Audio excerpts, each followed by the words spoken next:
الحمد لله نحمده ونستعينه ونستغفره ونؤمن به ونتوكل عليه ونعوذ بالله من شرور أنفسنا ومن سيئات أعمالنا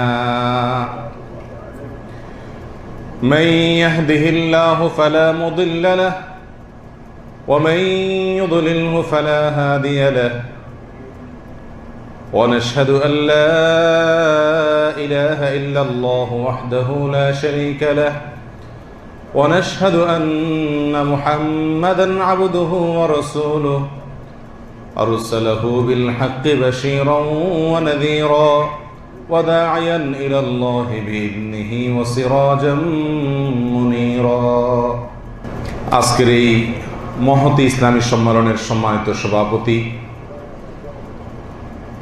বিজ্ঞ পরিচালক এবং উপস্থিত আমার দিনদরদি মুসলিম ভাইয়েরা, আল্লাহ সুবহানাহু ওয়া তাআলার কাছে লাখো কোটি শুকর যে আল্লাহ সুবহানাহু ওয়া তাআলা আমাদেরকে মাতৃভূমি থেকে শত শত হাজার হাজার কিলোমিটার দূরে অবস্থান করেও এই প্রবাসে কোরআন এবং হাদিসের কথা শোনার জন্য বারবার একত্রিত হওয়ার তৌফিক দিচ্ছেন। এই জন্য রব্বে করিমের দরবারে আমরা শুকরিয়া জানাই, আলহামদুলিল্লাহ। আরও কৃতজ্ঞতা জানাই আজকের এই সম্মেলন বাস্তবায়ন করার পেছনে যে সকল ভাইয়েরা অক্লান্ত পরিশ্রম করে এটাকে এই পর্যন্ত এনেছেন। আল্লাহ সুবহানাহু ওয়া তাআলা সে সকল ভাইদেরকে সর্বোত্তম জাযা বা বিনিময় দান করুন। সম্মানিত ভাই বন্ধুগণ, আল্লাহ সুবহানাহু ওয়া তাআলা কোরআনে কারীমের ভিতরে ইরশাদ করেছেন, ওয়া রাব্বুকা ইয়াখলুকু মা ইয়াশা, আর তোমাদের রব বা তোমার রব যা ইচ্ছা তাই সৃষ্টি করেন। আল্লাহ সুবহানাহু ওয়া তাআলার সৃষ্টি জগৎ অনেক বিশাল।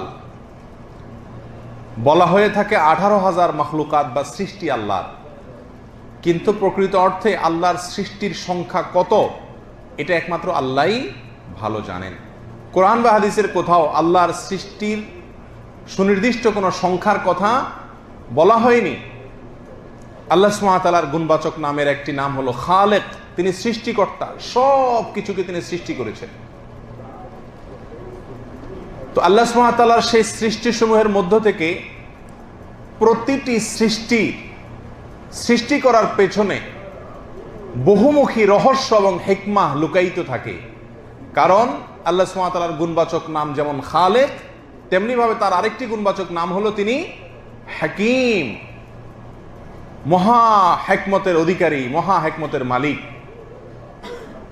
তিনি মহাপ্রজ্ঞাময়। তার প্রতিটি কাজ এর পেছনে কোনো না কোনো বা বহুমুখী প্রজ্ঞা, হিকমত এবং রহস্য লুকায়িত থাকে।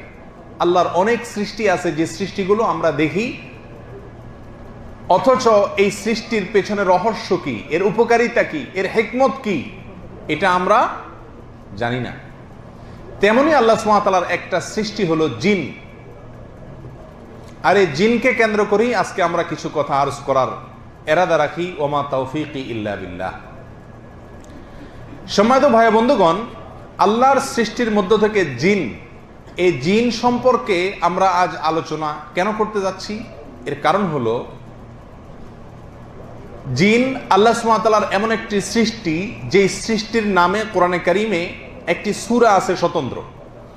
আল্লাহ সুবহানাহু ওয়া তাআলা কোরআনে কারীমে একটি সূরা নাজিল করেছেন, সূরার নামই রাখা হয়েছে সূরাতুল জিন।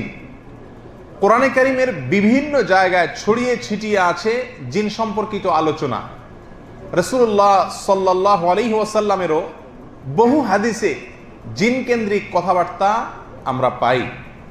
অথচ এই জিনকে ঘিরে সুস্পষ্ট ধারণা আমাদের সমাজে অনেক মুসলমানের মাঝে নাই।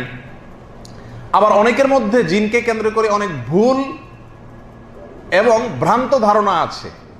সেজন্য আজকের আলোচনায় আমরা ফুটিয়ে তোলার চেষ্টা করব জিন সম্পর্কে আমাদের যে সমস্ত ধারণাগুলো রাখা উচিত কোরআন এবং হাদিসের আলোকে, সেগুলোকে।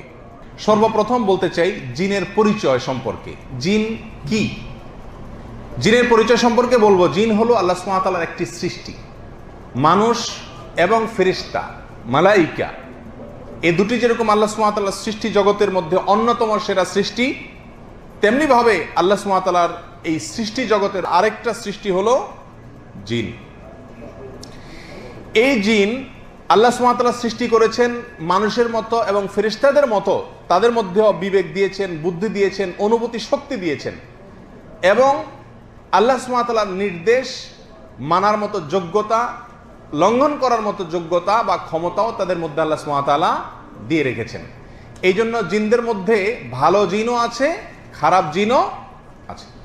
আল্লাহ সুবহানাহু ওয়া তাআলা কোরআনে কারীমের সূরা জিনের 11 নম্বর আয়াতে ইরশাদ করেছেন জিনদের উক্তিকে উদ্ধৃতি করতে গিয়ে, ওয়া ইন্না মিন্নাস সালিহুনা ওয়া মিন্না দুনা যালিক, আমাদের মধ্য থেকে অনেকেই আছেন যারা সালেহ বা নেককার, আবার আমাদের ভেতরে অনেকেই আছে যারা এর ব্যতিক্রম, ভিন্ন, অর্থাৎ বদকার, খারাপ। তাহলে জিনের পরিচয় পেলাম যে মানুষ এবং ফেরেশতা এই দুটি সৃষ্টি যেরকম আল্লাহ সুবহানাহু ওয়া তাআলা সৃষ্টি করেছেন, জিন এরকমই বিবেক বুদ্ধি সম্পন্ন একটি সৃষ্টি, অনুভূতি সম্পন্ন একটি সৃষ্টি, এবং এর সাথে মানুষ এবং ফেরেশতার অনেক দিক থেকে কি আছে, সাদৃশ্য আছে, আবার কোন কোন দিক থেকে ব্যতিক্রমও আছে, যেগুলো পরবর্তী আলোচনা থেকে আমাদের কাছে ইনশাআল্লাহ পরিষ্কার হয়ে যাবে। এবারে আমরা আসি জিন শব্দের অর্থ কি। মানুষকে আরবিতে বলা হয় ইনসান বা নাস, আর এটার মূল ধাতু হলো নিসিয়ান, মানে ভুলে যাওয়া। তো নাস, নিসিয়ান থেকে এর অর্থ মানুষ। মানুষ যেহেতু ভুলে যায় এবং মানুষের পিতা আদম আলাইহিস সালাতু ওয়াস সালাম যেহেতু আল্লাহ সুবহানাহু ওয়া তাআলা একটি বৃক্ষ থেকে খেতে নিষেধ করেছেন, তিনি ভুলে গিয়েছেন। আল্লাহ কোরআনে আলোচনা করেছেন যেহেতু মানুষের প্রথম সদস্য আদি পিতা আদম আলাইহিস সালাম নিজেই ভুলে গিয়েছেন, তো মানুষেরও শুরু ভুলেরও, ভুলে যাওয়ারও শুরু। এই জন্য মানুষের নামই হলো নাস, যা ভুলে যাওয়া থেকে। তেমনি ভাবে জিন জাতিকে যে জিন বলা হয়, এই জিন শব্দের অর্থ কি এবং কেন তাদেরকে জিন বলা হয়, এর উত্তর হলো জিন শব্দের অর্থ হলো লুকায়িত, গোপন, দেখা যায় না, অদৃশ্য, এটাকে বলা হয় কি, জিন। আরবিতে জিম নুন নুন এই মূল ধাতু যেখানেই আছে, যেই শব্দের মধ্যেই আছে, সেখানে লুকায়িত, গুপ্ত এবং অপ্রকাশিত, অদৃশ্য এর অর্থ থাকে। এখন জিনকে জিন বলা হয়েছে, লুকায়িত বলা হয়েছে, অদৃশ্য বলা হয়েছে কেন? তার কারণ হলো জিন আল্লাহর এমন একটা সৃষ্টি যা মানুষের দৃষ্টি থেকে অদৃশ্য থাকে, মানুষ দেখতে পায় না, আড়ালে থাকে, লুকায়িত থাকে। এই জন্য জিনকে কি বলা হয়, জিন বলা হয়, লুকায়িত বলা হয়। আল্লাহ সুবহানাহু ওয়া তাআলা কোরআনে কারীমে সূরা আরাফের 27 নম্বর আয়াতে ইরশাদ করেছেন, ইন্নাহু ইয়ারাকুম হুয়া ওয়া কাবিলুহু মিন হাইথু লা তারাউনাহুম, নিশ্চয়ই সে, শয়তান, সে এবং তার গোত্রীয় সদস্যরা, অন্য যারা আছে দুষ্ট জিনেরা, এরা তোমাদেরকে দেখে, এমন জায়গা থেকে দেখে, এমন ভাবে দেখে যে তোমরা তাদেরকে দেখতে পাও না।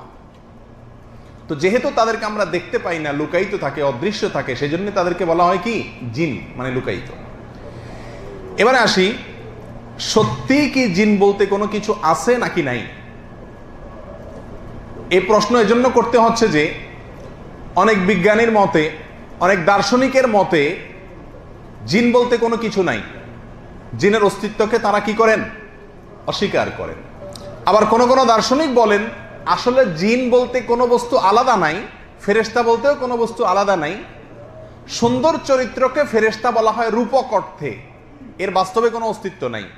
আবার অসুন্দর চরিত্রকে জিন বলা হয় রূপক অর্থে, এর বাস্তবিক কোনো অস্তিত্ব নাই। এটা কোন কোন দার্শনিকের মত। পৃথিবীতে সকল মুসলিম, এমনকি আহলে কিতাব যারা ইহুদি খ্রিস্টান, সবাই বিশ্বাস করে জিন বলতে আল্লাহ সুবহানাহু ওয়া তাআলার একটি ভিন্ন স্বতন্ত্র সৃষ্টি আছে, আল্লাহ সুবহানাহু ওয়া তাআলা সৃষ্টি করেছেন।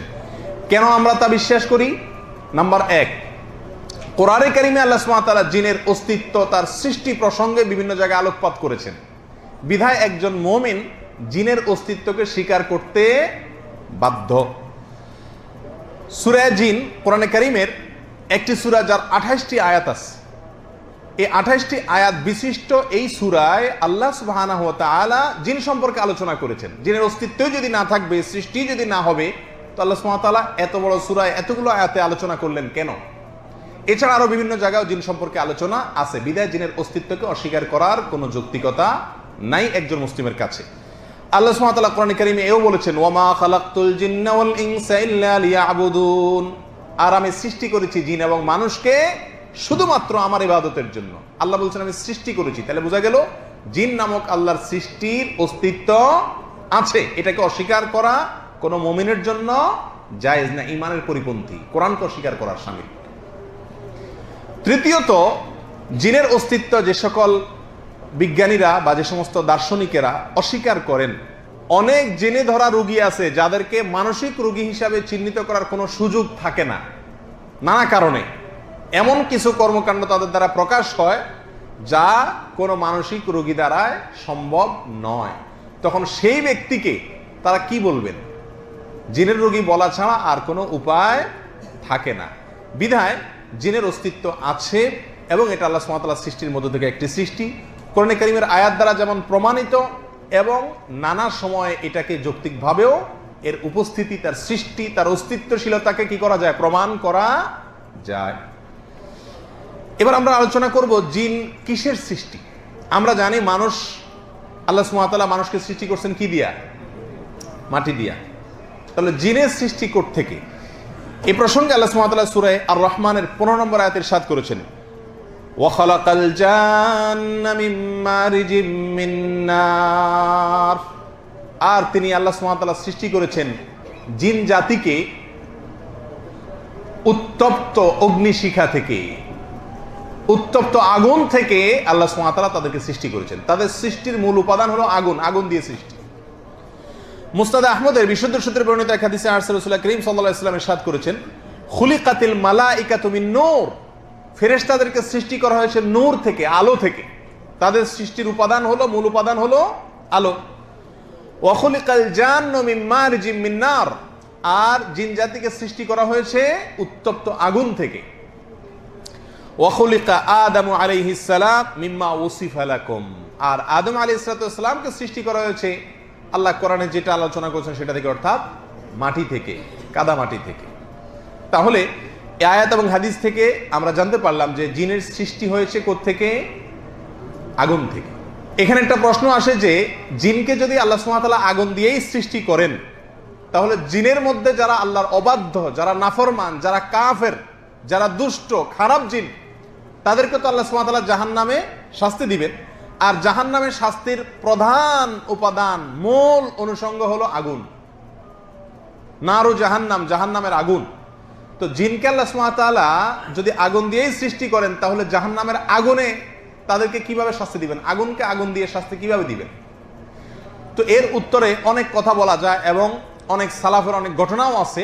সংক্ষেপে আমরা এক লাইনে বলতে পারি এভাবে যে মানুষকে আল্লাহ সুবহানাহু ওয়া তাআলা সৃষ্টি করেছেন কি দিয়া? মাটি দিয়া। মাটি দিয়ে মানুষকে কি শাস্তি দেওয়া যায় নাকি যায় না?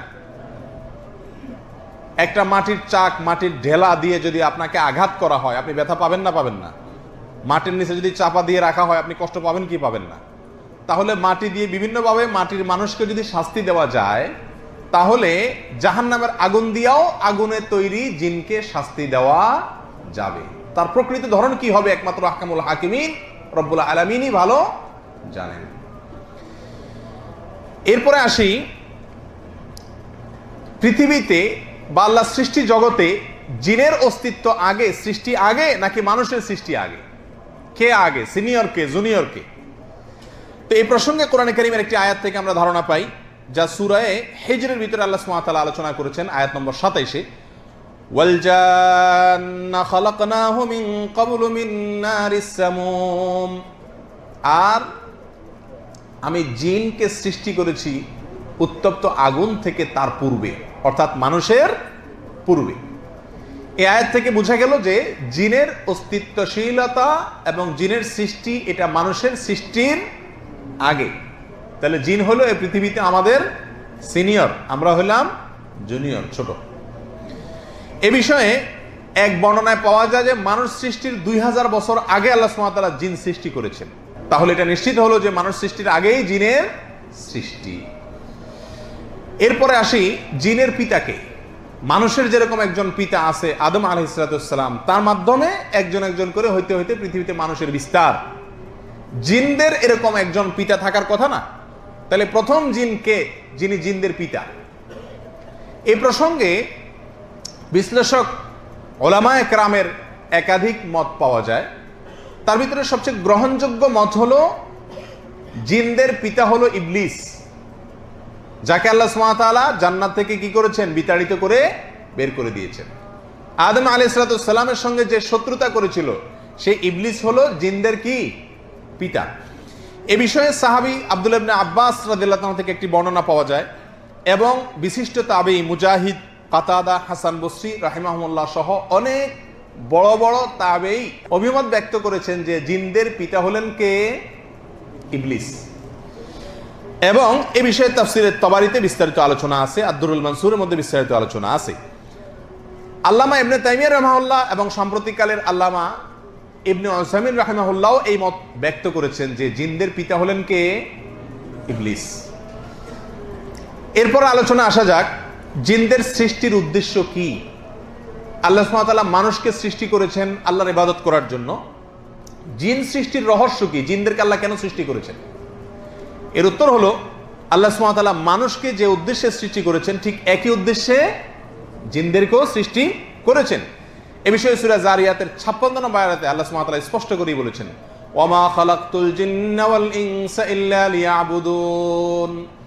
আর আমি জিন এবং মানুষ এই উভয় সম্প্রদায়কে শুধুমাত্র সৃষ্টি করেছি এই জন্য যেন তারা আমার ইবাদত করে, আমার একত্ববাদের কথা স্বীকার করে।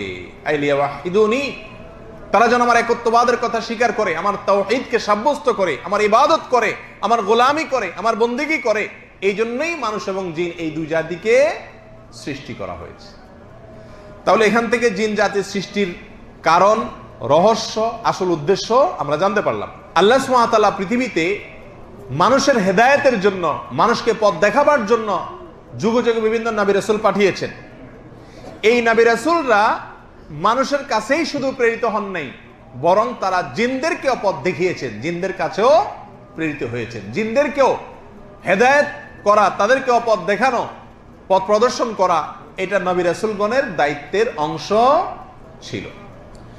এ বিষয়ে কোরআনে কারীমে সূরা আনআমের 130 নম্বর আয়াতে আল্লাহ সুবহানাহু ওয়া তাআলা ইরশাদ করেছেন, ইয়া মা'শারাল জিন্নি ওয়াল ইনসি আলাম ইয়াতিকুম রুসুলুম মিনকুম ইয়াকুসসুনা আলাইকুম আয়াতি ওয়া ইউনযিরুনাকুম লিকাআ ইয়াওমিকুম হাযা ক্বালু শাহিদনা আলা আনফুসিনা ওয়া গাররাতহুমুল হায়াতুদ দুনিয়া ওয়া শাহিদু আলা আনফুসিহিম আন্নাহুম কানু কাফিরিন।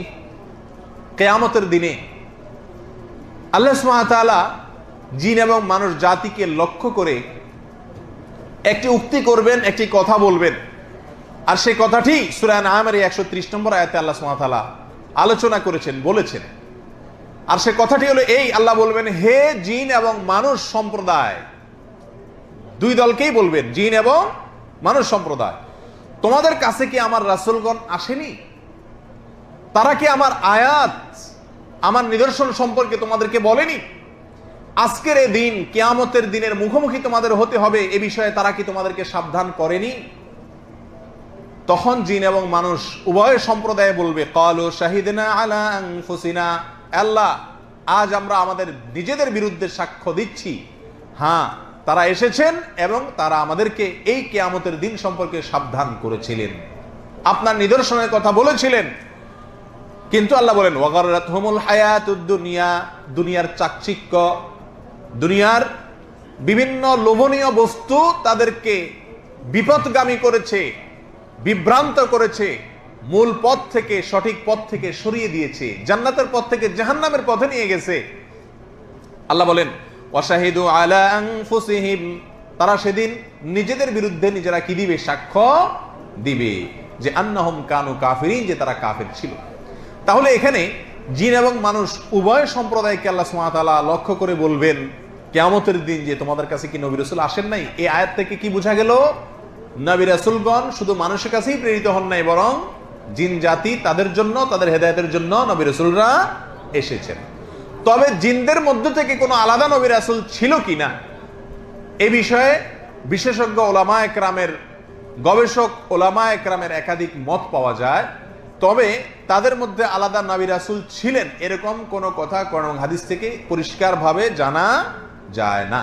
যদি অনেক ওলামা একরাম বলেছেন যে যেহেতু তাদের সৃষ্টি মানুষ সৃষ্টির আগে, অতএব তখন তো মানুষদের মধ্যে নবী রাসূলদের কেউই ছিলেন না, বিদায় ওই সময়টাতে তাদের মধ্যে থেকে নবী রাসূল ছিল।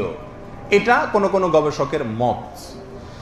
এরপরে আসি জিনদের প্রকারভেদ সম্পর্কে। জিন কত প্রকার, কত ধরনের জিন দুনিয়াতে আছে, জিনদের প্রকারভেদ এবং শ্রেণী সম্পর্কে অনেক রকম কথা আছে। বিভিন্ন রকম জিনের কথা গবেষক ওলামা একরাম বলেছেন। তার ভিতরে মৌলিকভাবে একটি পয়েন্ট আমরা জেনে নিতে পারি একটি হাদিস থেকে, এবং যে হাদিসটি বর্ণিত হয়েছে তাবরানীতে বিশুদ্ধ সূত্রে। সালাব আল খুশানি রাদিয়াল্লাহু তাআলা আনহু বর্ণনা করেছেন যে রাসূল আকরাম সাল্লাল্লাহু আলাইহি ওয়াসাল্লাম ইরশাদ করেছেন, জিন তিন প্রকার। জিন কয় প্রকার? তিন প্রকার। এক প্রকার জিন হলো যারা শূন্যে উড়ে বেড়ায়, বাতাসের সাথে মিশে থাকে, তাদের আলাদা কোনো অস্তিত্ব নাই, বাতাসের সাথে মিশে থাকে, বাতাসের সঙ্গে মিশার মতো আল্লাহ সুবহানাহু ওয়া তাআলা তাদেরকে ক্ষমতা দিয়েছেন এবং তারা উড়ে বেড়ায়। এ হলো এক প্রকারের জিন। আরেক প্রকার জিন হলো যারা সাপ এবং কুকুরের আকৃতি ধরে আছে। বিশেষ করে কোন কোন বর্ণনা পাওয়া যায় কালো কুকুর। কুকুর এবং সাপের আকৃতি ধরে অনেক জিন থাকে। কোন কোন হাদিস বিশারদগণের মতে এই জিনেরা এই আকৃতিতেই থাকে, তারা তাদের আকৃতি সাধারণত পরিবর্তন করতে পারে না, সাপ এবং কুকুর হয়ে থাকে।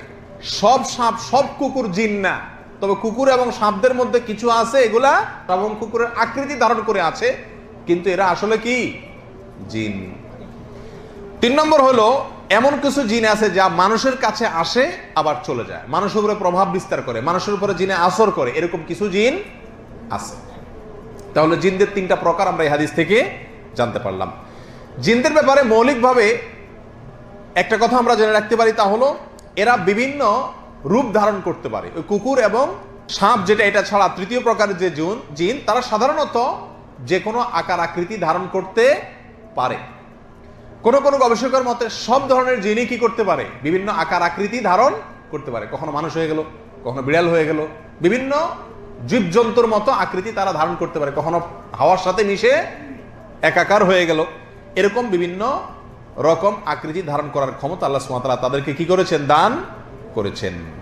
আরেকটা বৈশিষ্ট্য হলো তারা যে কোনো জায়গায় অল্প সময়ে অতিক্রম করতে পারে। বিশেষ করে প্রথম শ্রেণীর জিন বাতাসের সাথে মিশতে পারে, অল্প সময়ের মধ্যে অনেক দূর দূরান্তে তারা পৌঁছে যেতে পারে। আরেকটা বিষয় জানা দরকার, সেটা হলো যে জিন আর ভূত এই দুইটা এক নাকি ভিন্ন কোনো জিনিস? আমাদের দেশে ভূত বলতে একটা কথা প্রচলিত আছে না? তো এই জিন এবং তথাকথিত ভূত এই দুইটা কি একই জিনিস না ভিন্ন জিনিস? গবেষক ওলামা একরামের অনেকেই বলেছেন যে ভূত আসলে জিন, জিনেরই একটা শ্রেণী, একটা প্রকার, যেটাকে আমরা আমাদের আঞ্চলিক ভাষায়, দেশীয় ভাষায় কি বলি? ভূত বলি। মূলত কোরআনের ভাষায়, হাদিসের ভাষায় এটাকে বলা হয়েছে ইফরিত। এটাকে কি বলা হয়েছে? ইফরিত। এই ইফরিত, এই প্রসঙ্গে নবী আলাইহিস সালামের এক হাদিসে সহিহ বুখারীতে বর্ণিত হয়েছে, তিনি বলেছেন একবার আমাকে এক ইফরিতে পেয়ে বসছে নামাজের মধ্যে, সে আমার ডিস্টার্ব করতে চাইছিল, আমি ধরে ফেলছি, এমনকি ওর গায়ের আর্দ্রতা আমার হাতে লাগছে। দুষ্ট জিন, খারাপ জিন, গোয়ার কিসিমের জিন এবং উদ্ভট মাস্তান খবিজ কিসিমের, অবাধ্য কিসিমের জিন এবং খুব বেশি শক্তি রাখে, এই টাইপের জিনগুলাকে ইফরিত বলা হয়। আমরা যে ভূত ভূত বলি, ভূত বলতে এই সাধারণত এই দুষ্ট জিনকেই বোঝানো হয়, যে মানুষের কি করে, নানা সময় ক্ষতি সাধন করে। তাহলে সব জিন কি না? ভূত না, দুষ্ট না, খারাপ না বা শক্তিধর না, কিন্তু সকল ভূতই কি জিন বা সকল ইফরিতি জিন। এরপরে আসি দুষ্ট জিনের প্রকারভেদ। এই সম্পর্কে কোরআন হাদিস থেকে অনেকগুলো প্রকারের কথা আমরা জানতে পারি। কয়েকটা প্রকারের কথা আমরা আলোচনা করতে পারি। তার ভিতরে একটা হলো মারেদ বা মারাদা, অর্থাৎ অবাধ্য জিন। খারাপ জিনের ভিতরে একটা নাম হলো মারেদ। এরা অত্যন্ত দুষ্ট প্রকৃতির হয়ে থাকে এবং এরা নবমণ্ডলের অনেক উপরে ওঠার চেষ্টা করে।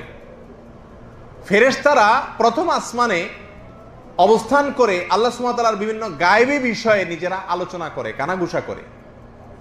তো অনেক ভবিষ্যৎ সম্পর্কিত আলোচনা তারা করে। তো এই দুষ্ট মারেদ কিসিমের জিন এরা সেখানে চলে যায়, কাছাকাছি যাওয়ার চেষ্টা করে ফেরেশতাদের কানাঘুষা শোনার জন্য। শুনে কোনো ভবিষ্যতের সংবাদ সেখান থেকে পাইলে তারা এনে দুনিয়াতে তাদের যে সমস্ত দালালরা আছে তাদের কাছ থেকে জানায় দেয়, আর তারা তখন মানুষকে প্রকাশ করে দেয়, মানুষ মনে করে সে গায়েব জানে। যাই হোক, এই দুষ্ট জিন যারা এই কাজে নিয়োজিত বা অনেক উপরে উঠে যায়, হাওয়ার সাথে মিশে যায়, আসমানে চলে যাওয়ার চেষ্টা করে, ফেরেশতাদের কথা চুরি করার চেষ্টা করে, এরা হলো কি মারেদ। এদের সম্পর্কে আল্লাহ সুবহানাহু ওয়া তাআলা কোরআনে কারীমে সূরা সাফফাতের 6 এবং 7 নম্বর আয়াতে আলোচনা করেছেন। ইন্না যায়্যানাস সামাআদ দুনিয়া বিজিনাতিল কাওয়াকিব ওয়া হিফযাম মিন কুল্লি শাইতানিন মারিদ। মারিদ কিসিমের অবাধ্য শয়তানকে ফেরেশতাদের কাছাকাছি বা আকাশের কাছাকাছি যেন ভিড়তে না পারে সেজন্য আল্লাহ সুবহানাহু ওয়া তাআলা অনেক তারকা সৃষ্টি করেছেন। এগুলো দিয়ে তাদেরকে নিক্ষেপ করে, এই তারকা নিক্ষেপ করে তাদেরকে হটানো হয় এবং তারা ওই পর্যন্ত যেতে পারে না। দুষ্ট জিনের ভিতরে তাহলে এটা হলো এক প্রকারের জিন যার নাম হলো মারিদ। দ্বিতীয় প্রকারের জিন হলো যারা নির্মাণ কাজ করে, মানুষের জন্য অসাধ্য বা কষ্টসাধ্য হয় এরকম অনেক স্থাপনা, বিল্ডিং, এরকম অনেক অবাক করা স্থাপনা তারা নির্মাণ করতে পারে, এরকম শক্তি তাদের কাছে দিয়ে রাখছেন। আর কিছু আছে ডুব দেয়, ডুবুরির কাজ করে। এদের ভিতরে এই নির্মাণের কাজে যারা খুব বেশি পারদর্শী সেই জিনগুলোকে আল্লাহর নবী সুলাইমান আলাইহিস সালাম ব্যবহার করেছিলেন এবং তাদের দিয়ে মসজিদুল আকসা নির্মাণ করিয়েছিলেন। তাহলে আরেক প্রকার জিন পেলাম। এরপরে আসি, একটু আগে যেটি কথা বলছিলাম, যেটাকে আমরা ভূত বলি, যদি ভূত বলে আমরা জিনকে বুঝিয়ে থাকি তাহলে সেটা দুষ্ট জিন। আর যদি ভূত বলতে কাল্পনিক কিছু বুঝিয়ে থাকি যার কোনো আসলেই অস্তিত্ব নাই, তাহলে তো এটা পুরোটাই ভুয়া। এটা নির্ভর করবে যে ভূত বলে আমরা কি বুঝাচ্ছি সেটার উপরে। যাই হোক, এই তৃতীয় প্রকার হলো সেটা, অর্থাৎ ইফরিত, দুষ্ট কিসিমের জিন, যেটাকে আমরা ভূত বলে যদি অস্তিত্বশীল কিছুকে বুঝিয়ে থাকি তাহলে সেটা এটাই, অর্থাৎ দুষ্ট জিন, ইফরিত, যে সম্পর্কে কোরআনে আলোচনা করেছেন একটু আগে আমরা বললাম। তো এরকম বিভিন্ন প্রকার জিনের কথা এসেছে। তার ভিতরে আরো একটা জিন আছে যেটাকে বলা হয় খিনজাব বা খিনজিব। এই প্রকারের জিন এই সম্পর্কে হাদিসের ভিতরে আলোচনা করেছেন নবী আলাইহিস সালাম। তার কাজ হলো মানুষের মনের ভিতরে ওয়াসওয়াসা দেওয়া, কুমন্ত্রণা দেওয়া। এরা মানুষের ওযু করতে গেলে আপনি 2 বার দুইছেন না 3 বার দুইছেন ওয়াসওয়াসা ঢুকাবে, নামাজ 3 রাকাত না 4 রাকাত ওয়াসওয়াসা ঢুকাবে, বিভিন্ন জায়গায় ওয়াসওয়াসা দিয়ে বেড়ায়, এই কিসিমের জিন। জিনদের মধ্যে, দুষ্ট জিনদের মধ্যে আরেকটা প্রকার আছে যাকে বলা হয় কারিন। কি বলা হয়? কারিন। কারিন শব্দের অর্থ হলো সঙ্গী, দোস্ত, সাদিক, বন্ধু, বা সাথে যে থাকে, মিলে থাকে যে, তাকে বলে কি কারিন।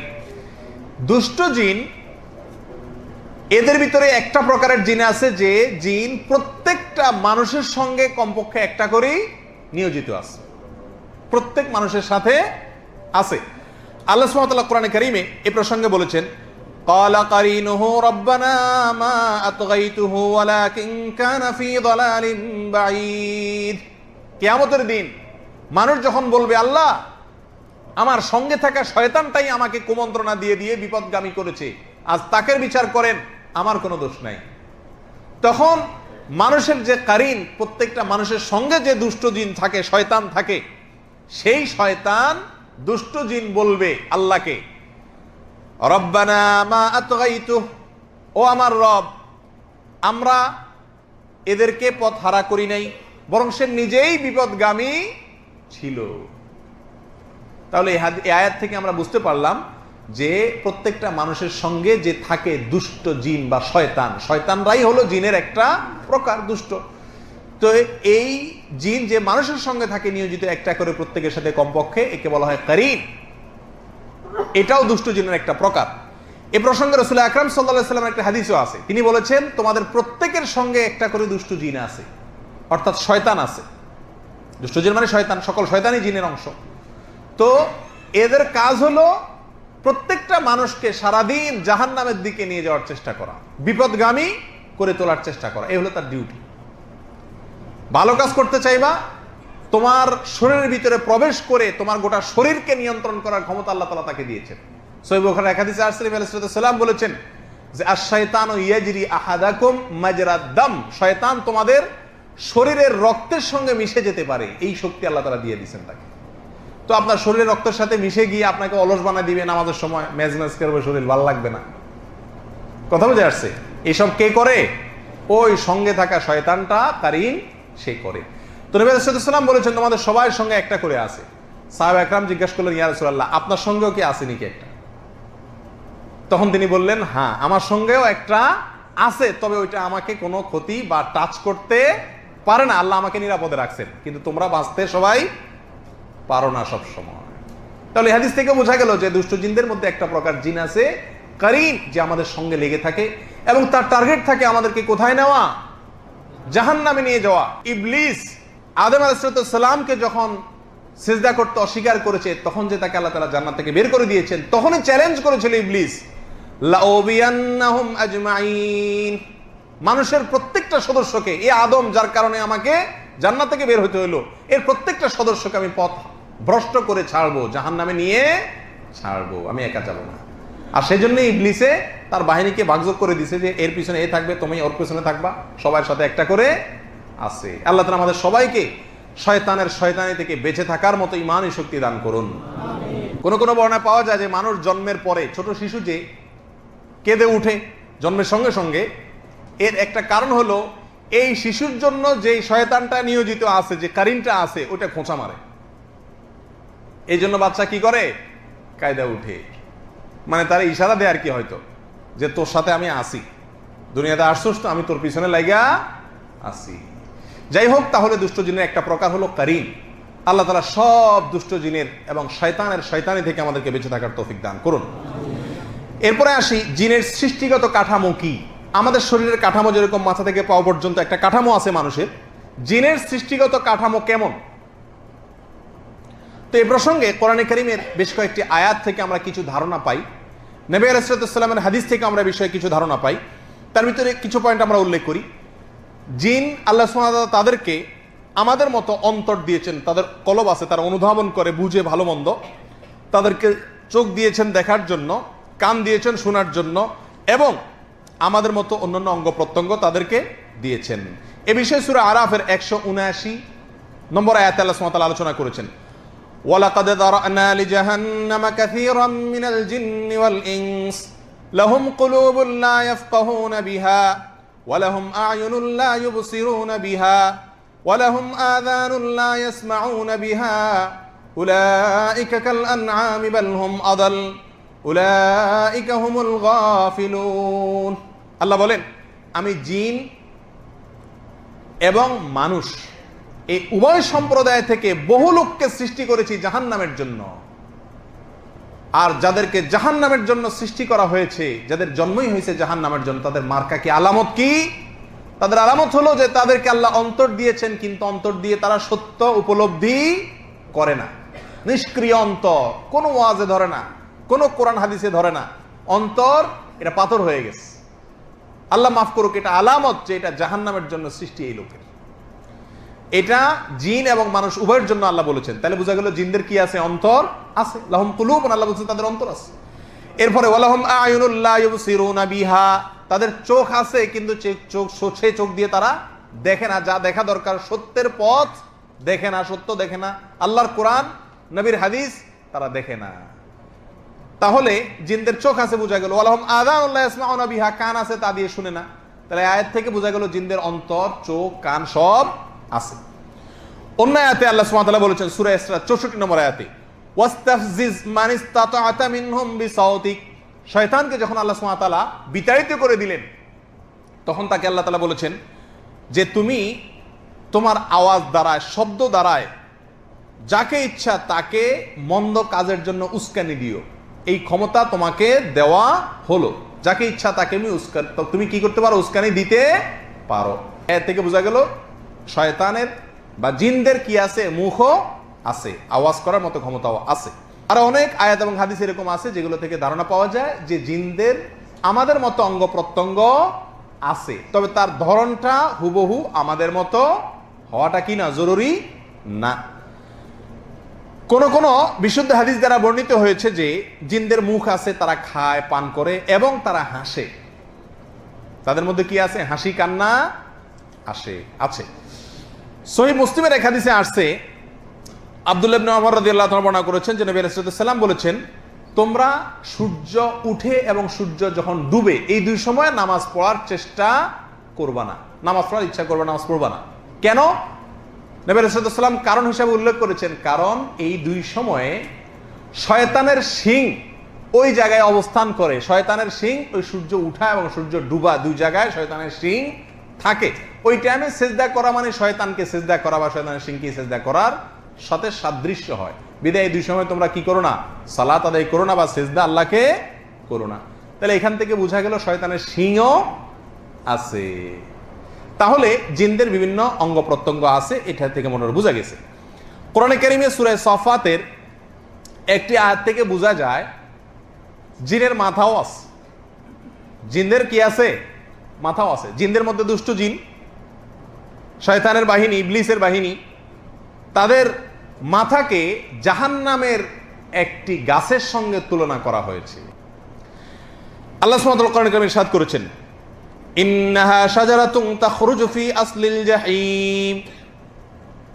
শাজারাতুজ যাক্কুম, এটা জাহান্নামের গোড়া থেকে বের হয়।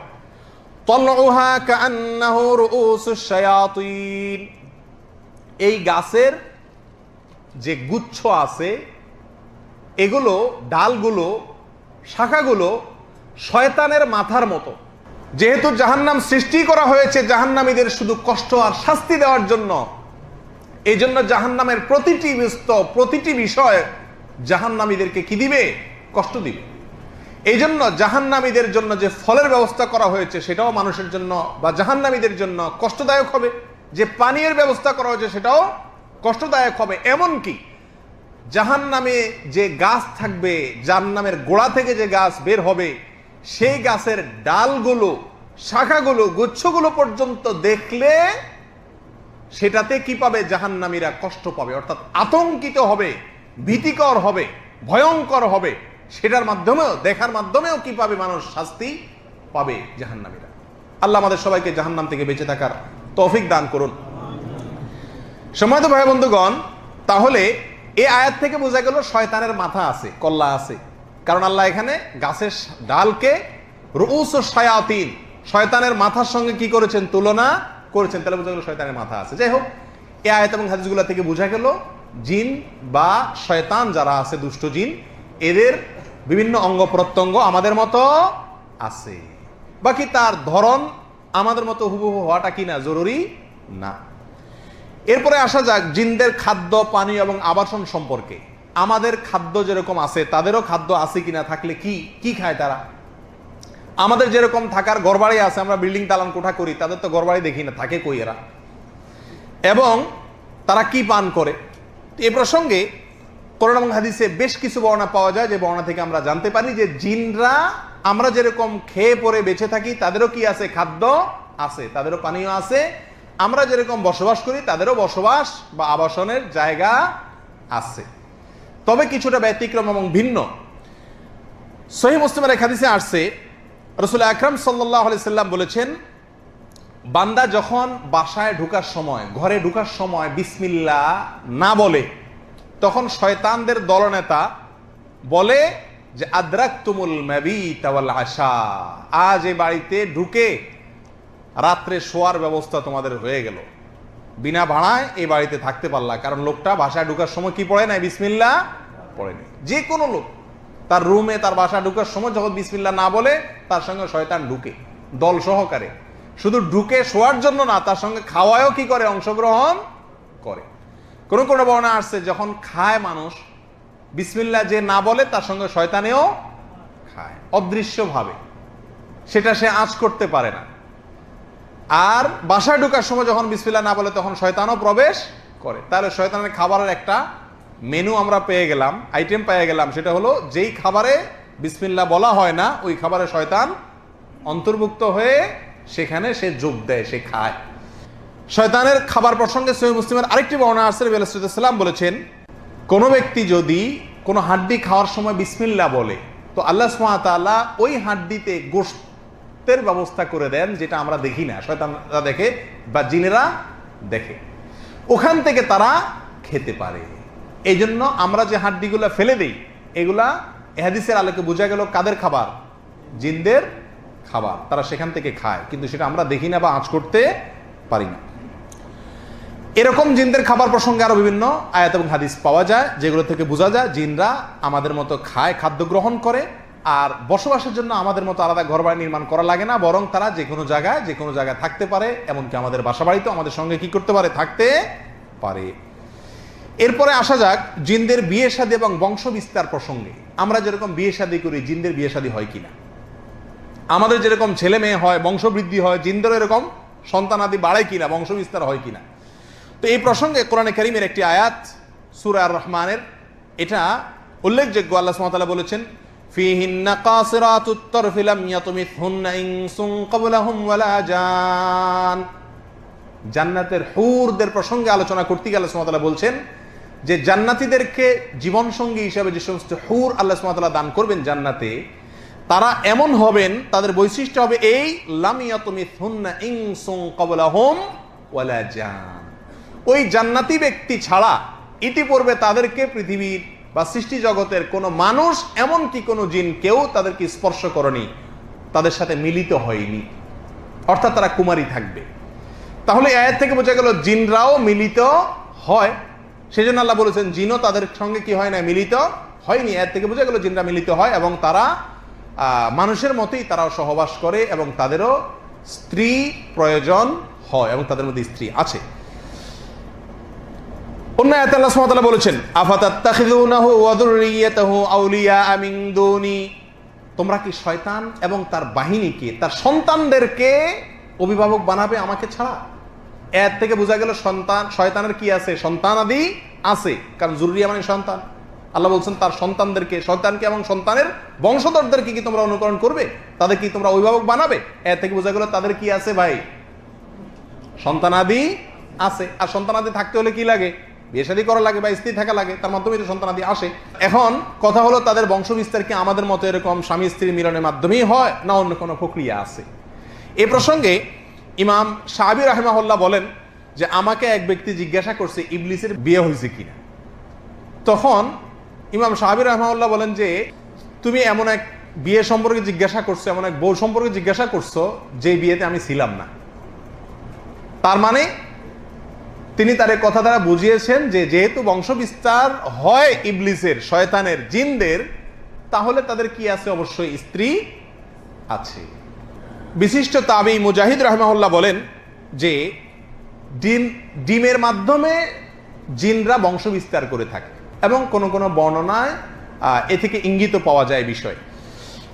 আর কোন কোন আহলে ইলম বলেছেন যে জিনদেরকে আল্লাহ সুবহানাহু ওয়া তাআলা এমন এক স্বয়ংক্রিয় ব্যবস্থা দিয়েছেন যে তার শরীরেরই এক অংশকে অন্য অংশের সঙ্গে মিলিত করার মাধ্যমে সে বহু সন্তানের কি দেয়? জন্ম দিয়ে থাকে। তবে এর কোনো উক্তিগুলাই কোরআন এবং বিশুদ্ধ হাদিস দ্বারায় পরিষ্কারভাবে প্রমাণিত হয় না। বিধায় এই প্রসঙ্গে আমরা বলবো জিনদের স্ত্রী আছে এবং তাদের মিলন হয়, কোন কোন আয়াত থেকে বোঝা যায়। তবে তাদের বংশ বিস্তারের মূল প্রক্রিয়া পদ্ধতি কি হুবহু আমাদের মতোই না ব্যতিক্রম কিছু আছে, এ সম্পর্কে আল্লাহ সুবহানাহু ওয়া তাআলাই সবচেয়ে ভালো জানেন। এরপরে আসা যাক জিনদের শক্তি এবং দুর্বলতা প্রসঙ্গে। কি পারে আর কি পারে না।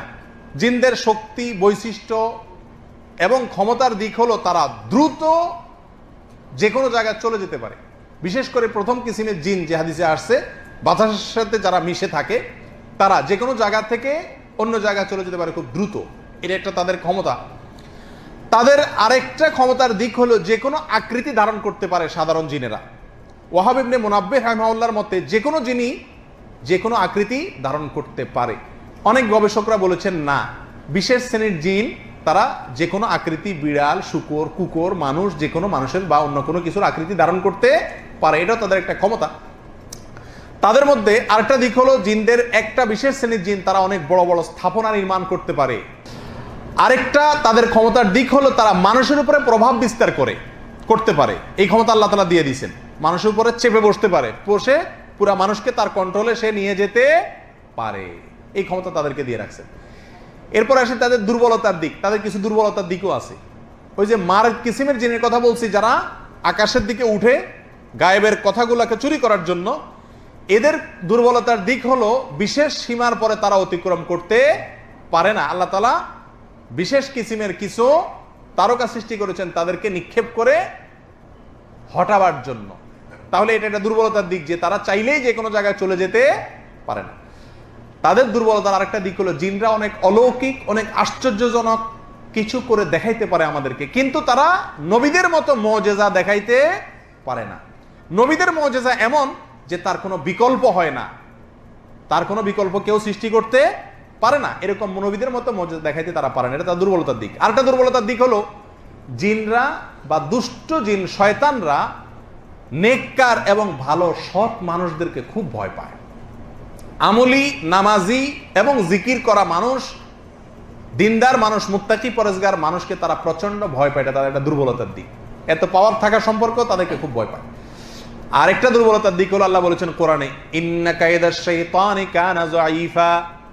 শয়তান এর যে চক্রান্ত, শয়তান বিভিন্ন চক্রান্ত করে না মানুষকে পথভ্রষ্ট করার জন্য, নানামুখী তার যে চক্রান্ত থাকে, আল্লাহ বলেছেন শয়তানের সব চক্রান্ত হলো অত্যন্ত দুর্বল। তাহলে শয়তান যত লম্পচম্প করুক আর যত বড় বড় চক্রান্তই করুক না কেন, এগুলো আসলে খুবই ঠুনকো এবং দুর্বল। মানুষ চাইলেই সেই চক্রান্ত নস্যাৎ করে দিতে পারে। এলো শয়তানের দুর্বলতার সবচেয়ে বড় পয়েন্ট।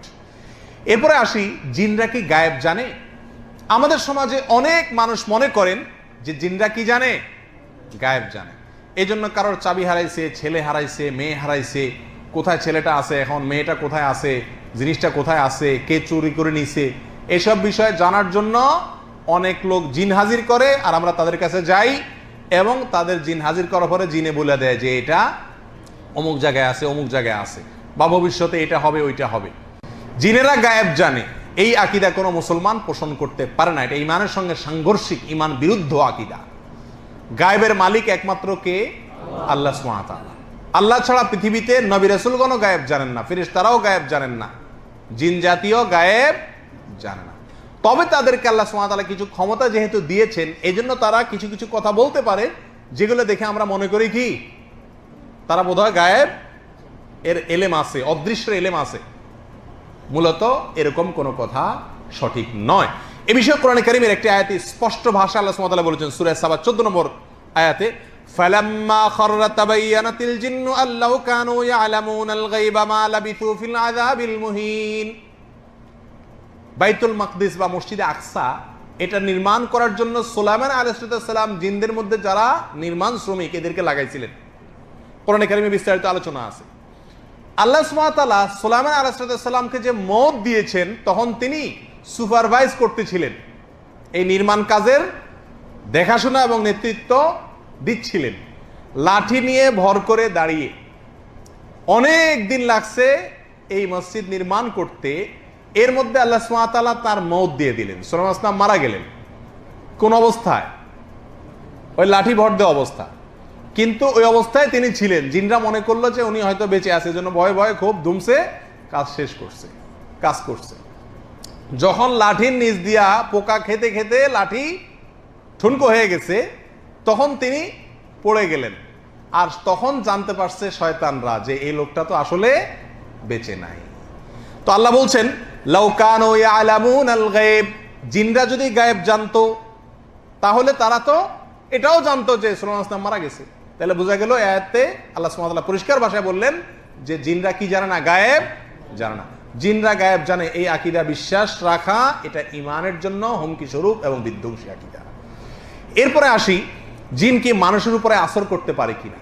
মানুষদের উপরে জিনে যে আসর করে আমরা শুনি, এটা কতটুকু বাস্তবতা আছে? আসলে জিনেরা কি মানুষের উপরে আসর করতে, অর্থাৎ আসর মানে প্রভাব বিস্তার করতে পারে কিনা, মানুষের উপরে ঝেঁকে বসতে পারে কিনা, মানুষের নিয়ন্ত্রণ সে নিয়ে নিতে পারে কিনা? এর উত্তর হলো হ্যাঁ, অবশ্যই জিনেরা মানুষের উপরে প্রভাব বিস্তার করতে পারে।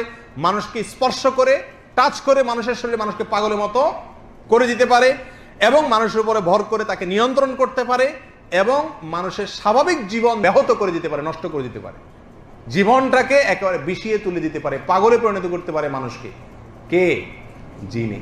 আল্লাহ সুবহানাহু ওয়া তাআলা এই পাওয়ার তাদেরকে দিয়েছেন। এ বিষয়ে কোরআন এবং হাদিসে বহু আয়াত এবং হাদিস রয়েছে। তার ভিতরে একটা হলো সূরা বাকারার 275 নম্বর আয়াত। আল্লাহ সুবহানাহু ওয়া তাআলা বলেছেন, আল্লাযীনা ইয়াকুলুনার রিবা লা ইয়াকুমুনা ইল্লা কামা ইয়াকুমুল্লাযী ইয়াতাখাব্বাতুহুশ শাইতানু মিনাল মাস। যারা সুদের কারবার করে, আল্লাহ সুবহানাহু ওয়া তাআলা বলেন এরা দাঁড়াবে সেদিন কিয়ামতের দিন সেরকম যেরকম নাকি একজন ব্যক্তিকে শয়তান মাস করে, স্পর্শ করে, আসর করে, তার উপরে ঝেঁকে বসে ওই ব্যক্তিকে যেরকম বেহুশ করে দেয়, সেরকম বেহুশ হয়ে যাবে কারা? যারা সুদের কারবার করে তারা। তাহলে এই আয়াত থেকে বোঝা গেল শয়তান স্পর্শ করে মানুষকে বেহুশ করে, আল্লাহ তাই বলছেন। সূরা যুখরুফের 36 নম্বর আয়াতে আল্লাহ বলেছেন, ওয়া মাইয়াশু আন যিকরির রাহমানি নুকাইয়িদ লাহু শাইতানান ফাহুয়া লাহু করিন।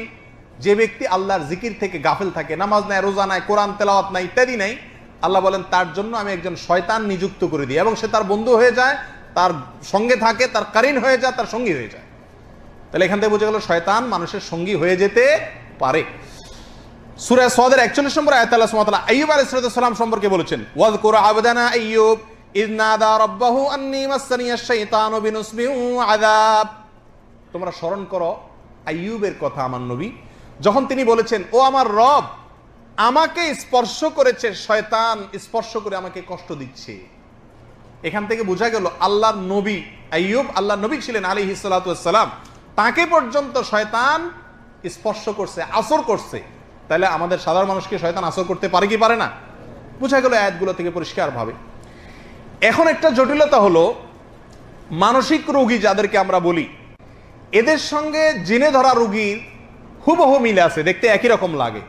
কিভাবে বুঝবো যে লোকটা কি মানসিক রোগী নাকি জিনে ধরা রোগী? এটা বোঝার জন্য অভিজ্ঞতার আলোকে বেশ অনেকগুলো পয়েন্ট বলেছেন বিশেষজ্ঞরা, যে পয়েন্টগুলো দিয়ে আমরা মোটামুটি পার্থক্য করতে পারবো যে কে মানসিক রোগী আর কে জিনের রোগী। আমাদের সমাজে বড় জটিলতা দেখা যায় মানসিক রোগী আর জিনের রোগী পৃথক করার ব্যাপারে। যারা জিনের চিকিৎসা করে তাদের কাছে আপনি একজন মানসিক রোগীকে নিয়ে গেলেও সে বলবে কি জিনে ধরছে, আর ভালো মানুষ নিয়ে গেলেও বলবে কি জিনে ধরছে, কারণ জিনে না ধরলে তার ব্যবসা জমবে না। তো আমরা এই পয়েন্টগুলো দ্বারা মোটামুটি নিরূপণ করতে সহজ হবে আমাদের জন্য যে মানসিক রোগীকে আর জিনে ধরা রোগী কে। এটা যদিও সবসময় নিরূপণ করা সম্ভব হয় না, কঠিন কাজ, তারপরে ওই আলামতগুলো দ্বারা সহজ হতে পারে। এক নম্বর হলো জিনে ধরা রোগী হঠাৎ হঠাৎ অনেক সময় বেহুশ হয়ে যায়। সব রোগী না, অনেক জিনে ধরা রোগী যার উপরে জিনে আসর করছে সে হঠাৎ হঠাৎ কি হয়ে যায়, বেহুশ হয়ে আবার নিজে নিজে হুঁশে চলে আসে। কিন্তু পাগল যে বা মানসিক রোগী যে, সে সাধারণত এরকম হয় না, একভাবে থাকে। হঠাৎ হঠাৎ বেহুশ হওয়া এটা তার মধ্যে খুব একটা দেখা যায় না। নাম্বার 2, কখনো কখনো জিনে ধরা রোগীর মুখ থেকে ফেনা বের হয়, দাঁতে খিল লেগে যায়, কিন্তু মানসিক রোগী তার এরকম হয় না সচরাচর।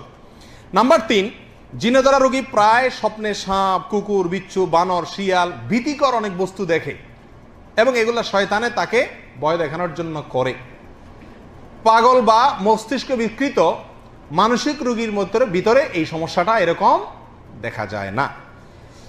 নাম্বার 4, জিনে ধরা রোগী সবসময় ভয়ে থাকে, সবসময় ভয়ে থাকে। এর বিপরীতে মানসিক রোগীকে দেখবেন যে তার ভিতরে কোনো কি নাই, ভয় টয় নাই। পাগল যারা থাকে এদের ভিতরে কোনো ভয় আছে, দেখবেন যে এমন এমন কাজ করে বসে যে সাধারণ মানুষ করার সাহসও পায় না। কিন্তু জিনে ধরা রোগী সবসময় কি থাকে, ভীত বা সন্ত্রস্ত এবং আতঙ্কে থাকে। 5 নম্বর হলো জিনে ধরা রোগী নামাজ পড়া, কোরআন তেলাওয়াত করা, আল্লাহর জিকির এগুলো মোটেও পছন্দ করতে পারে না, এগুলো করলে অস্থির হয়ে যায়। সৌদি আরবে অনেক মাশায়েখ আছেন যারা এই জিনে ধরা রোগীদের চিকিৎসা করেন, ঝাড়ফুঁক করেন।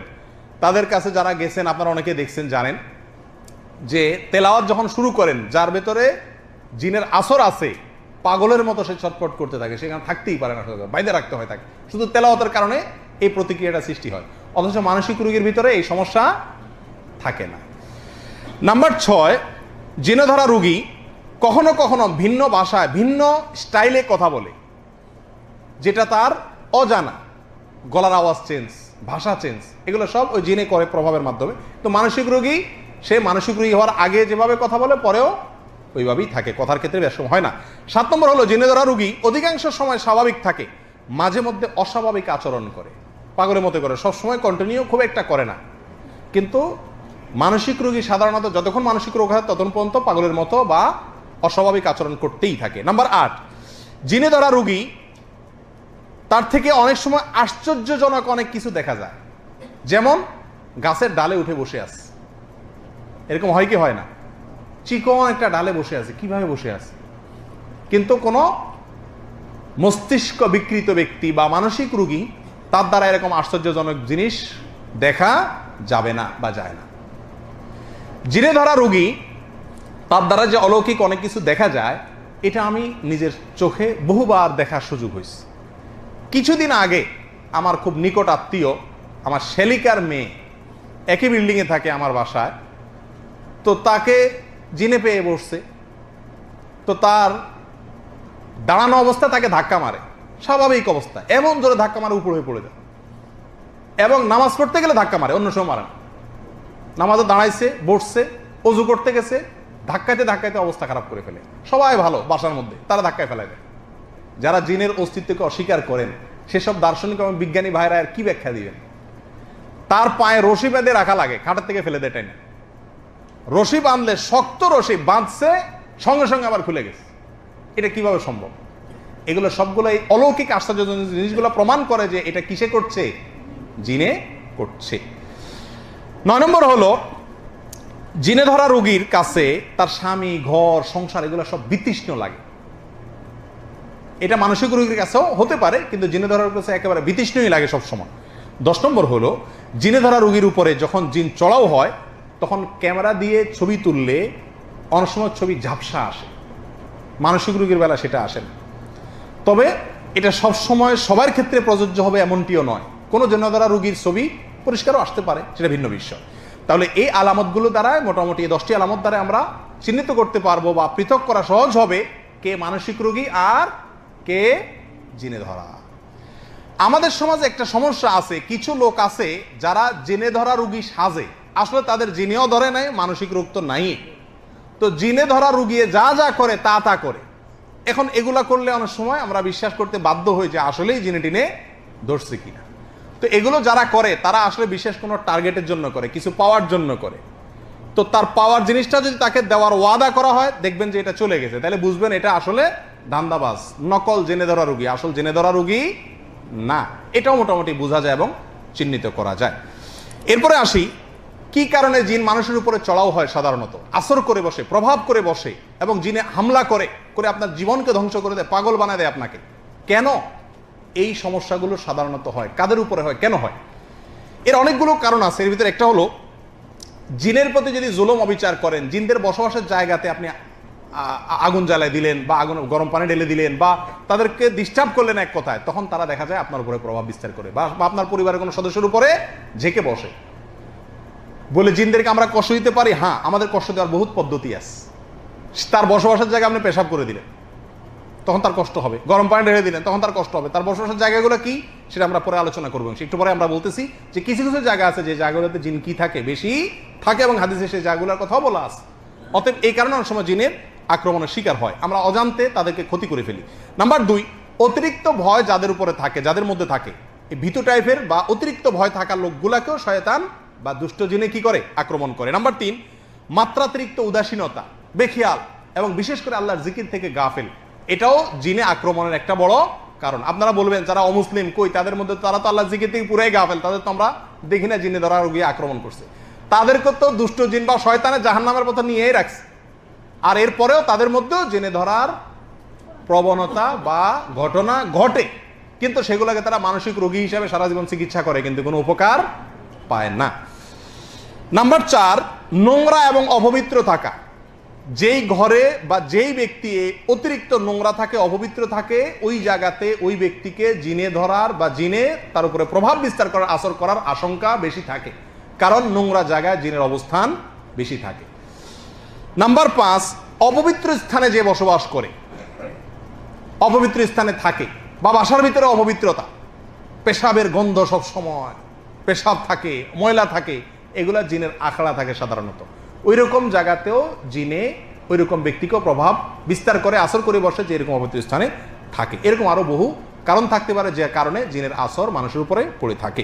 শেষ পয়েন্ট, মূল পয়েন্ট, আমাদের জন্য সবচেয়ে বেশি দরকারি পয়েন্ট, সেটা হলো জিনের আসর থেকে বাঁচার জন্য আমরা কি করতে পারি, কি চিকিৎসা নিতে পারি, কি কি পদ্ধতি অবলম্বন করতে পারি, কি কি আমল করতে পারি, যা করলে জিনের প্রভাব থেকে, জিনের আক্রমণ থেকে, জিনের আসর থেকে আমরা বাঁচতে পারবো, আত্মরক্ষা করতে পারবো, বা চিকিৎসা আমাদের হবে। দুষ্ট জিনের আক্রমণ থেকে বাঁচার জন্য অনেকগুলো আমল আছে বিষয়ে, আমরা সেখান থেকে 12টি আমলের কথা বলবো। এই আমলগুলো নিয়মিত করলে পরিবার এবং নিজে জিনের আক্রমণ থেকে বাঁচা যাবে, আর আক্রমণ করে থাকলে সেখান থেকে আল্লাহ সুবহানাহু ওয়া তাআলা রক্ষা করবেন, চিকিৎসা হবে। নাম্বার 1, 5 ওয়াক্ত সালাত সময় মতো সঠিকভাবে আদায় করতে হবে।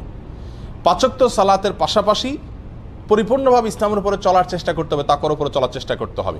তাহলে আল্লাহ তাআলা শয়তান থেকে আপনাকে বাঁচাবেন, রক্ষা করবেন। দলিল হলো কোরআনে কারীমের সূরা যুখরুফের আয়াত নম্বর 36। আল্লাহ সুবহানাহু ওয়া তাআলা বলেছেন, ওমাইয়াশু আন যিকরির রহমান নুকাইয়িদ লাহু শাইতানান ফাহুয়া লাহু কারিন।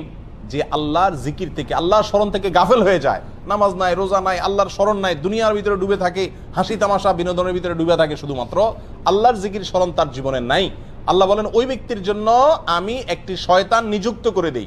শয়তান আল্লাহই লাগাই দেয়, দুষ্ট জিন আল্লাহই তার পিছনে লাগাই দেয়। ফাহুয়া লাহু কারিন, সে তার সঙ্গেই থাকে একেবারে মৃত্যু পর্যন্ত, বা সঠিক রাস্তায় আসার আগ পর্যন্ত। তাহলে আল্লাহর পথে আসলে, 5 ওয়াক্ত সালাত আদায় করলে এবং হক হালালি চলার চেষ্টা করলে আল্লাহ সুবহানাহু ওয়া তাআলা ওই ব্যক্তিকে শয়তানের আক্রমণ থেকে বাঁচাবেন। এছাড়া আপনারা বিখ্যাত একটি হাদিস জানেন, নবী আলাইহিস সালাম বলেছেন, কেউ যদি রাতে ঘুমায়, শয়তান প্রত্যেকটা ঘুমন্ত ব্যক্তির কপালে 3টা করে গিরা দেয়। শয়তান কি করে? কেউ যদি রাতে ঘুমাতে যায় তো শয়তান ওই ঘুমানো ব্যক্তির কপালে 3টা গিরা দেয়। এই গিরা দেওয়ার উদ্দেশ্য হলো যাতে সে উঠতে না পারে, কারণ শয়তানকে আল্লাহ তাআলা সে পাওয়ার দিয়েছে। তো শারীরিকভাবে তাকে দুর্বল করে ফেলে, অলস করে ফেলে, শরীরকে মেজমেজ করায় দেয়, সে নামাজের জন্য ফজরের সময় উঠার ক্ষমতা যাতে না থাকে। তখন সাহস করে ইমানি শক্তির বলে বলিয়ান হয়ে যদি কেউ উঠতে পারে, একটা গিরা খুলে যায়, এরপরে অজু করে নামাজ পড়তে গেলে বাকি গিরাগুলো খুলে যায়। খেয়াল করে দেখবেন যে ফজর নামাজ যদি পড়তে যান, ঘুম থেকে উঠে অজু করে, শরীরের ভিতরে যে একটা অলসতা ছিল পুরাটাই কেটে যায়, কারণ যে গিরাগুলো সব খুলে গেছে। তাহলে 5 ওয়াক্ত সালাতের মাধ্যমে কি করা যায়? শয়তানের আক্রমণ থেকে রক্ষা পাওয়া যায়।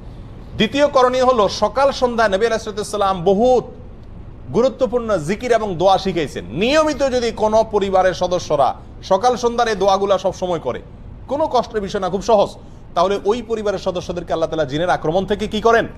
বাঁচান। সকাল সন্ধ্যার দোয়া অনেক, সেখান থেকে আমরা কয়েকটা এই সংক্রান্ত সরাসরি এই জিন বা দুষ্ট জিনের ক্ষতি থেকে বাঁচার জন্য যেগুলো কার্যকর, সেরকম কয়েকটি দোয়ার কথা বলবো। এর ভিতরে একটা দোয়া হলো, আউযু বিকালিমাতিল্লাহি তাম্মাতি মিন শাররি মা খালাক, অর্থাৎ আমি আশ্রয় চাই আল্লাহর পূর্ণাঙ্গ কালিমার, পূর্ণাঙ্গ বাক্যের মাধ্যমে আল্লাহ যত সৃষ্টি করেছেন ক্ষতিকর বস্তু, সেগুলোর ক্ষতি থেকে। তাহলে দুষ্ট জিনও আল্লাহর ক্ষতিকর সৃষ্টি, বা সে আমার ক্ষতি করতে পারে, তার ক্ষতি থেকে আল্লাহর কাছে আশ্রয় চাইলাম। এই দোয়াটি যদি 3 বার সকাল এবং সন্ধ্যা পাঠ করে, সহিহ মুসলিম হাদিসে আসছে, আরো অন্য হাদিসের কিতাবে আসছে, আল্লাহ তাআলা সারাদিন সারা রাত ওই ব্যক্তিকে সব ধরনের বস্তুর ক্ষতি থেকে, জিনের দুষ্ট জিনের ক্ষতি থেকে আল্লাহ তাআলা কি করবেন? রক্ষা করবেন। একই দোয়া সফরে গেলে, বিভিন্ন জায়গায়, নতুন কোনো জায়গায় গেলেও পড়ার কথা বলা আছে। তাহলে ওই জায়গায় অবস্থানরত জিন বা দুষ্ট কোনো শয়তান আপনাকে কি করতে পারবে না? আক্রমণ করতে পারবে না, আপনার পরিবারকে আল্লাহ বাঁচাবেন। আর এমনিও সাধারণ অবস্থাতে দোয়া বেশি বেশি পড়া উচিত, বিশেষ করে বাচ্চাদেরকে দোয়া পড়ে ফু দেওয়া উচিত। আউযু বিকালিমাতিল্লাহি তাম্মাতি মিন শাররি মা খালাক, 3 বার সকাল, 3 বার সন্ধ্যায়। সকাল সন্ধ্যা পাঠযোগ্য দ্বিতীয় আরেকটি আমল হলো আয়াতুল কুরসি পাঠ করা। আয়াতুল কুরসি এমন একটি আমল, নগদ ফায়দা হয় জিনের রোগীকে এই আয়াতুল কুরসি পড়ে ঝাড়ফুঁক করলে, এবং এটা বিশেষ ব্যক্তিরাই করতে হবে এমন কোনো কথা নাই, বরং আমরা সবাই করতে পারি। নবী আলাইহিস সালাম আমাদের সবার জন্য শিখাইছেন, বলে দেন নাই যে শুধুমাত্র যারা ঝাড়ফুঁক করে তারাই করবে, যার কারণে আমরা সবাই এই আমলগুলো করতে পারি। আয়াতুল কুরসি এটা 3 সময় বিশেষভাবে পড়ার কথা আছে। এক হলো সকাল এবং সন্ধ্যায়, আরেকটা হলো যে 5 ওয়াক্ত নামাজের পরে একবার করে, আরেকটা হলো শোয়ার সময়। শোয়ার সময় যদি কেউ আয়াতুল কুরসি পড়ে, তো আল্লাহ সুবহানাহু ওয়া তাআলা তাকে সারা রাত শয়তানের আক্রমণ থেকে বাঁচায় রাখেন। এবারে একটা মজার ঘটনা বর্ণিত আছে আবু হুরায়রা রাদিয়াল্লাহু তাআলা আনহু থেকে। আবু হুরায়রা রাদিয়াল্লাহু তাআলা আনহুকে রাসূল আকরাম সাল্লাল্লাহু আলাইহি ওয়াসাল্লাম একবার যাকাতের মাল পাহারাদারি করার জন্য রাতে নাইট গার্ড হিসাবে নিয়োগ দিলেন। তিনি রাতে পাহারাদারি করতেছিলেন, হঠাৎ করে ওই মাল পাহারাদারি করার অবস্থায় দেখলেন যে একটা লোক আসলো, আয়সা ওখান থেকে কিছু মাল নিয়ে চলে যাচ্ছে। তিনি খপ করে ধরলেন, ধরে বললেন, এই মিয়া, যাকাতের মাল থেকে তুমি চুরি করতেছো? তখন বললো যে ভাই, আমি খুব গরিব মানুষ, আমার বাচ্চা কাচ্চা খাইতে পায় না, আমার ছেড়ে দেন, আমি খুব কষ্টে আছি। ওনার দয়া হয়েছে, ছেড়ে দিছে। পরের দিন তিনি রাসূলুল্লাহ আকরাম সাল্লাল্লাহু আলাইহি ওয়াসাল্লামের কাছে ঘটনাটা বলার পর রাসূলুল্লাহ আকরাম সাল্লাল্লাহু আলাইহি ওয়াসাল্লাম বললেন, ওই লোকটা তোমার মিথ্যা কথা বলছে, সে দেখবে আবার আসবে। ঠিকই পরের দিন আবার আসছে এবং একইভাবে একই সে সুর তুলছে। তখন তিনি খুব শক্তভাবে ধরলেন, আবার সে অনুনয় করার পরে ওনার দিলেন, মায়া হলো, ছেড়ে দিলেন। পরের দিন রাসূলুল্লাহ আকরাম সাল্লাল্লাহু আলাইহি ওয়াসাল্লামের কাছে যাওয়ার পরে আবার বললেন, ইয়া রাসূলুল্লাহ, একইভাবে আসছে। রাসূলুল্লাহ আকরাম সাল্লাল্লাহু আলাইহি ওয়াসাল্লাম বললেন যে কি বলছে, বলে এটা বলছে। তখন তিনি বললেন যে সে মিথ্যা কথা বলছে, আবার আসবে। 3 নম্বর দিন আবার আসছে। আসলে আবার রাসূলুল্লাহ তাআলা এইবার ধরছে ভালো করে, যাবড়ায় তোমার আজকে আর ছাড়তেছি না, আমি রাসূলুল্লাহ আকরাম সাল্লাল্লাহু আলাইহি ওয়াসাল্লাম নিয়েই ছাড়বো আজকে তোমাকে, মিথ্যা কথা বলো প্রতিদিন তুমি। তখন সে বলতেছে, ভাই আমি তোমাকে একটা খুব বড় গুরুত্বপূর্ণ জিনিস শিখাই দেব, আত্মরক্ষার জন্য বিরাট একটা সূত্র তোমাকে বলে দিব, তুমি আমাকে সেই বিনিময়ে ছেড়ে দাও। তো বলেন যে কি বলে দিবা বলো দেখি। তখন এই লোকটা বললো যে দেখো, তুমি যদি প্রতিদিন রাতে শোয়ার সময় আয়াতুল কুরসি পড়ো আর পড়ে ঘুমাও, তো শয়তান তোমাকে অ্যাটাক করতে পারবে না, আল্লাহ তাআলা তোমাকে হেফাজত করবেন ফেরেশতাদের মাধ্যমে, আল্লাহ তাআলা তোমাকে হেফাজত করবেন। এই কথা শোনার পরে আবু হুরায়রা চিন্তা করছেন যে একটা ভালো জিনিস শিখেছে যখন, ছেড়ে দিস। তখন পরের দিন যাওয়ার পরে নবী আলাইহিস সালাম জিজ্ঞেস করলেন, কি খবর তোমার আসামির? আবু হুরায়রা বললেন, ইয়া রাসূলুল্লাহ, আসামি তো আবারও আসছে, আবারও ধরছি, তবে সে আমার একটা জিনিস শিখাইছে, এই জন্য তারা ছেড়ে দিছি। রাসূলুল্লাহ আকরাম সাল্লাল্লাহু আলাইহি ওয়াসাল্লাম বলেন যে কি শিখাইছে? বলেন যে এই জিনিস বলছে। তখন রাসূলুল্লাহ আকরাম সাল্লাল্লাহু আলাইহি ওয়াসাল্লাম বলছেন যে দেখো, ও হলো শয়তান, ও তো সত্য কথা কখনো বলে না, তবে এই কথাটা সত্য বলছে, এটা ঠিকই বলছে যে আয়াতুল কুরসি বললে সে তোমার ক্ষতি করতে পারবে না, এই চুরি দাড়ি যা দেখতেছো সব ক্ষতি থেকে বাঁচতে পারবা আয়াতুল কুরসি রাত্রে পড়লে। এটা মহৌষধের মতো কাজ করে।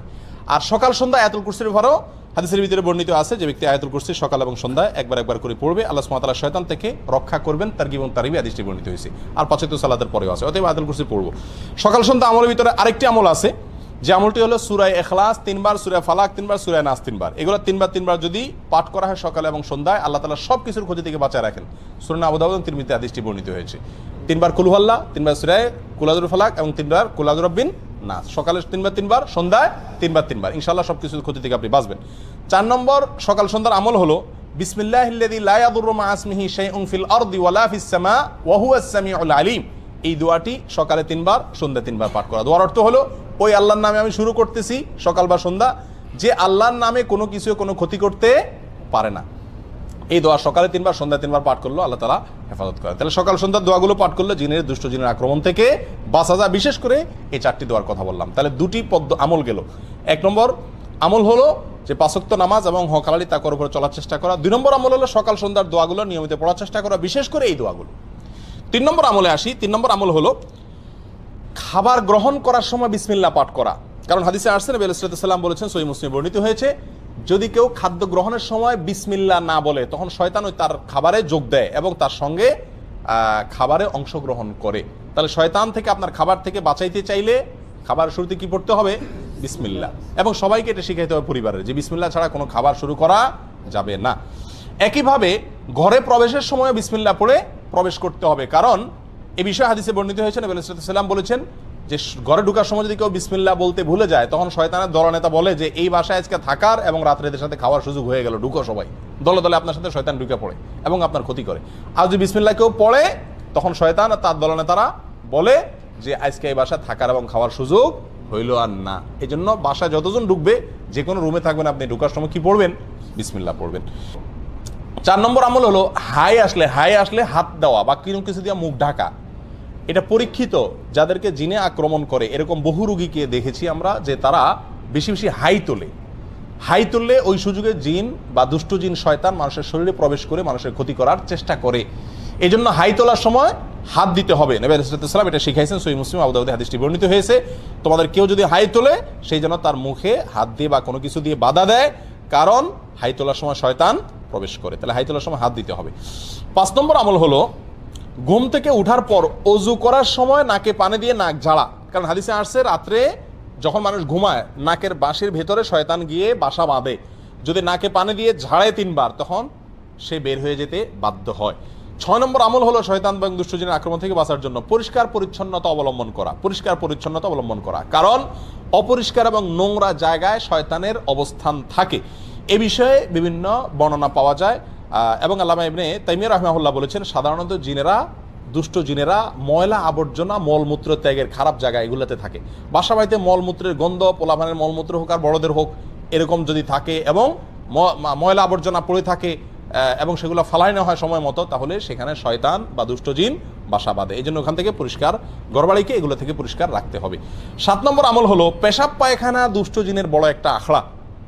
এটা পরীক্ষিত একটি বিষয়। সাহাবা একরামের যুগে এক লোক আক্রমণের শিকার হয়েছেন টয়লেটের ভেতরে, এবং নবী আলাইহিস সালাম থেকে সুস্পষ্টভাবে বর্ণিত হয়েছে হাদিসে বিষয়ে যে টয়লেটে, পেশাব পায়খানার জায়গাতে, বাথরুমের ভিতরে দুষ্ট জিন তার বাসা বাঁধে, নোংরা জিনেরা বাসা বাঁধে। সেই জন্য টয়লেটে যাওয়ার সময় দোয়া পড়লে তার ক্ষতি থেকে বাঁচা যায়। দোয়াটা কি? আল্লাহুম্মা ইন্নী আউযু বিকা মিনাল খুবুসি ওয়াল খাবাইস। খুবুস আর খাবাইস বলতে দুষ্ট জিনকেই বোঝানো হয়েছে। আল্লাহ, আমি আপনার কাছে আশ্রয় চাই দুষ্ট জিনের আক্রমণ থেকে। এটা বাথরুমে ঢোকার আগে পড়তে হয়। কেন? টয়লেটে ঢোকার আগে এই জন্য পড়তে হয় যে ওইটার ভিতরে দুষ্ট জিনের আখড়া থাকার আশঙ্কা আছে এবং আপনাকে সে কোনোভাবে ক্ষতিগ্রস্ত করতে পারে। 8 নম্বর আমল হলো ঘরে বেশি বেশি কোরআন তেলাওয়াত করা, বিশেষ করে সূরা বাকারা তেলাওয়াত করা। কোরআন তেলাওয়াত আপনারা এই দেশে দেখবেন যে জিনের রোগীদের যারা চিকিৎসা করে, যে সমস্ত ওলামা একরাম ঝাড়ফুঁক করে, তাদের মেইন ঝাড়ফুঁক থাকে কি? কোরআন তেলাওয়াত করে। এবং কোরআন তেলাওয়াত করলে যাদের ভিতরে জিনের সমস্যা আছে এরা পাগলের মতো ছটফট করতে থাকে এবং একটা পর্যায়ে সুস্থ হয়ে যায়। একবারে চোখের সামনে এরকম ঘটনা আপনারা শত শতবার দেখছেন যারা সৌদি আরবে আছেন। তো কোরআন তেলাওয়াতের আমলের মাধ্যমে দুষ্ট জিন থেকে বাঁচা যায়। ঘরে কোরআন তেলাওয়াতের সিস্টেম চালু রাখতে হবে, নিজেরা না পারলে রেকর্ড করা কোরআন তেলাওয়াত চালা রাখতে হবে, তবুও কোরআন তেলাওয়াতের অভ্যাস ঘরের ভিতরে চালু করতে হবে, বিশেষ করে সূরা বাকারা। কারণ সূরা বাকারার এক্ষেত্রে বিশেষ কার্যকর ক্ষমতা আছে। আল্লাহ সুবহানাহু ওয়া তাআলা সূরা বাকারার মাধ্যমে দুষ্ট জিনের আক্রমণ থেকে মানুষকে বাঁচান। কারণ হাদিসে আসছে, নবী সাল্লাল্লাহু আলাইহি ওয়াসাল্লাম বলেছেন, সহিহ মুসলিম হাদিসটি বর্ণিত হয়েছে, যেই ঘরে যেই বাসায় সূরা বাকারা তেলাওয়াত করা হয় ওই বাসাকে আল্লাহ তাআলা শয়তানের আক্রমণ থেকে বাঁচায় রাখেন। আর পরীক্ষিত আমরা দেখেছি বহু দুষ্ট জিনের আক্রমণ আছে। আমি ব্যক্তিগতভাবে অনেককে এই আমলটা দিছি এবং ফলাফল জানাইছেন যে নগদ ফলাফল পাইছেন। সূরা বাকারা যতক্ষণ পড়ছে তখন মতো জিনের আক্রমণ করা রোগীর কোনো ক্ষতি হয়নি, আত্মরক্ষাও করা যায়, চিকিৎসাও হয় এর মাধ্যমে।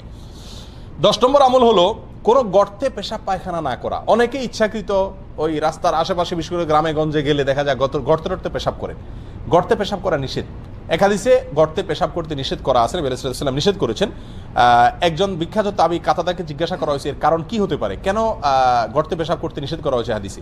তখন তিনি বললেন যে গর্তে পেশাব করতে নিষেধ করা হয়েছে এই জন্য যে অনেক গর্তে শয়তান তার বাসা বাঁধে, তার আশ্রয় থাকে। তার গায়ে পেশাব করলেন, আপনার গোটা পরিবারের উপর আক্রমণ করে বসলো এবং গোটা জীবনটাই আপনার একেবারে ধ্বংসের দ্বার প্রান্তে নিয়ে গেল, এরকম ক্ষতির আশঙ্কা থাকে, যেন গর্তে পেশাব না করা। 10 নম্বর আমল হলো ঘরে কোনো সাপ দেখলেই হুট করে না মারা। ঘর বাড়িতে, বাইরে রাস্তাঘাটে আপনি জঙ্গলে দেখলে মারেন ভিন্ন কথা, কিন্তু ঘর বাড়িতে যদি কোনো সাপ দেখেন তাহলে সেই সাপটা সাধারণ সাপ না হয়ে জিন হওয়ার সম্ভাবনা আছে। কারণ এ ব্যাপারে নবী সাল্লাল্লাহু আলাইহি ওয়াসাল্লামের হাদিসে পরিষ্কারভাবে বলা আছে, যদি ঘরে বাড়িতে কোনো সাপ দেখো তোমরা তাহলে হুট করে মারতে যাবে না। কারণ ঘর বাড়িতে যে সাপ দেখা যায় সচরাচর, এটা অনেক সময় জিন হওয়ার সম্ভাবনা থাকে। তাহলে কি করবেন? রেখে দিবেন আপনাকে কামড় দেওয়ার আগ পর্যন্ত? না, কয়েকটা করণীয় আছে। এর ভিতরে একটা হলো তাকে বলবেন নিজের ভাষায়, আল্লাহ তাকে আপনার ভাষা বোঝার ক্ষমতা দিয়েছেন, আপনি বলবেন যে যদি তুমি জিন হয়ে থাকো জলদি সরে যাও। যদি তখন আপনার কথা শুনে সরে যায় তাহলে বুঝবেন জিন, আর যদি না সরে তাহলে এবার আপনি সাধারণ সাপ হিসাবে তাকে কি করতে পারেন? মারতে পারেন। আর যদি অস্বাভাবিক জায়গা থাকে, বিছানা শুয়ে রয়েছে কথার কথা, তাহলে সাপের তো বিছানা শোয়ার কাম না, তার কাজ তো হলো ব্যাঙের পিছনে দৌড়ানো, পোকামাকড়ের পিছনে দৌড়ানো। তো যদি এখানে শুয়ে থাকে তাহলে বোঝা যাবে যে এটা একটা আলামত, এটা জিন হওয়ার সম্ভাবনা আছে, ওই পদ্ধতি অবলম্বন করবেন। আর তা না হলে আপনি অবশ্যই তাকে হত্যা করবেন তার ক্ষতি থেকে বাঁচার জন্য। তাহলে ঘর বাড়িতে সাপ দেখলেই হুট করে মারতে না যাওয়া, এদেরকে ক্ষতি করলে এরা গোটা পরিবারের পেছনেই লেগে যেতে পারে। 11 নম্বর আমল হলো স্ত্রী মিলনের সময় দোয়া পাঠ করা, আল্লাহুম্মা জান্নিবনা ওয়া জান্নিবিশ শাইতানা মা রাযাকতানা। আল্লাহ আমাদেরকে, স্বামী স্ত্রী উভয়কে এবং আমাদেরকে মিলনের মাধ্যমে যে সন্তান দান করবেন, সেই সন্তানকে আপনি শয়তানের আক্রমণ থেকে বাঁচান, রক্ষা করেন। এই দোয়া পড়লে আল্লাহ তাআলা স্বামী স্ত্রীকে এবং তাদের মিলনের মাধ্যমে যে সন্তান দুনিয়াতে আসে তাদেরকে শয়তানের আক্রমণ থেকে কি করেন? হেফাজত করেন। অতএব এই দোয়াটা পড়তে হবে। নবী সাল্লাল্লাহু আলাইহি ওয়াসাল্লাম বলেছেন কেউ যদি দোয়া না পড়ে তাহলে তার সঙ্গে মিলনে শয়তানও যোগ দেয়, নাউযুবিল্লাহ। সেখান থেকে বাঁচার জন্য দোয়া পড়তে হবে। 12 নম্বর সর্বশেষ আমল হলো ছোট ছোট বাচ্চাদেরকে সন্ধ্যার সময় ঘর থেকে বাহিরে বের হতে দেওয়া যাবে না। খেলাধুলা করতে গেছে, সন্ধ্যা হওয়ার আগেই তাদেরকে বাসায় ফিরিয়ে আনতে হবে। কারণ হাদিসে পরিষ্কারভাবে বলা আছে সন্ধ্যার সময় শয়তানরা প্রচুর পরিমাণে বিচরণ করে। ওই সময়টাতে তোমাদের শিশুদেরকে তোমরা বাসা বাড়িতে প্রবেশ করে, কারণ শয়তান যাদের উপর আক্রমণ করে তার ভিতরে উল্লেখযোগ্য অংশ হলো ছোট ছোট শিশুরা, তাদেরকে টার্গেট করে। অতএব তাদেরকে ঘরের ভিতরে নিয়ে আসতে হবে। এই 12টি আমল যদি নিয়মিত করা যায় ইনশাআল্লাহ শয়তান থেকে আত্মরক্ষা সম্ভব। আর দুষ্টজিন যদি আক্রমণ করেও থাকে তাহলে সেখান থেকে চিকিৎসা পাওয়াও সম্ভব। আল্লাহ তাআলা আমাদের সবাইকে দুষ্টজনের আক্রমণ থেকে হেফাজতে রাখুন।